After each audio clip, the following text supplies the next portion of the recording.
May isa pang katawan na na-detect ang search and rescue team sa Gumuhong Gusali sa Angeles, Pampanga.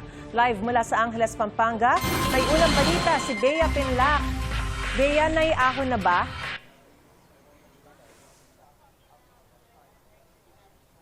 Maris, magdamagan nga ang search and rescue operation sa Gumuhong Gusali dito sa Angeles City, Pampanga. Patuloy pa rin yung maingat nilang pagtanggal sa isang katawan na natagpuan o na-detect ng K9 unit sa ilalim ng guho kagabi.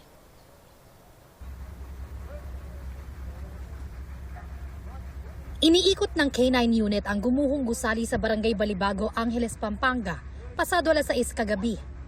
Maya-maya, tumigil ito sa isang bahagi ng guho at tumahol. Hudyat na posibleng may katawan na natabunan ng malalaking tipak ng debris. Sinimula ng mga tauhan ng Bureau of Fire Protection ang maingat na pagkuha sa katawan. Nakadetect po yung K9 dog, no, na isang human body. Nag-start na po yung extrication nitong human body. Hindi siya ganon kadali kasi napapailalim pa siya ng malalaking debris. Meron pa tayong mga ginamit na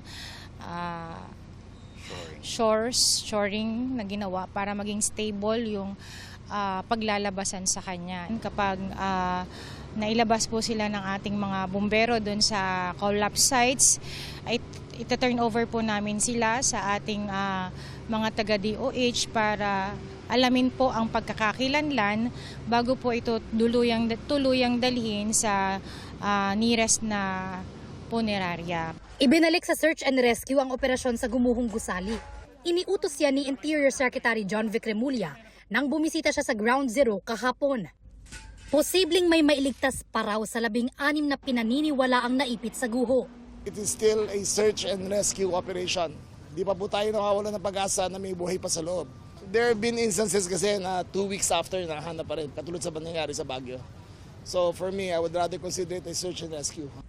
Tuloy-tuloy ang 24 oras na operasyon ng mga otoridad sa Gumuhong Gusali. Habang patuloy tayong nagtatanggal ng mga debris ay kasabay po ang pag-recover natin ng mga katawan ng biktima. We are not losing hope na yun nga po sana ay magkaroon talaga ng miracle na mayroon pa tayong ma-retrieve na mayroon tayong matagpuan na buhay na biktima. Ayon sa Angeles City LGU, hindi pa humaharap sa kanila ang mga kinatawan ng may-ari ng kumpanyang Golden Years Construction and Steelwork Corporation. Tiniyak ni Remulla na hindi nito matatakasan ang pananagutan. We will issue a subpoena and we will put a hold order sa airport para mag-report sila.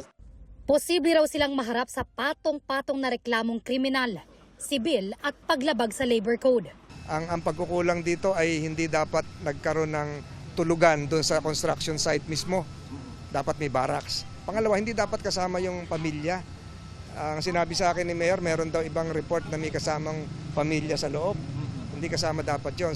Sa huling tala ng mga otoridad, hindi bababa sa 4 ang nasawi sa pagguho. 26 naman ang na-rescue.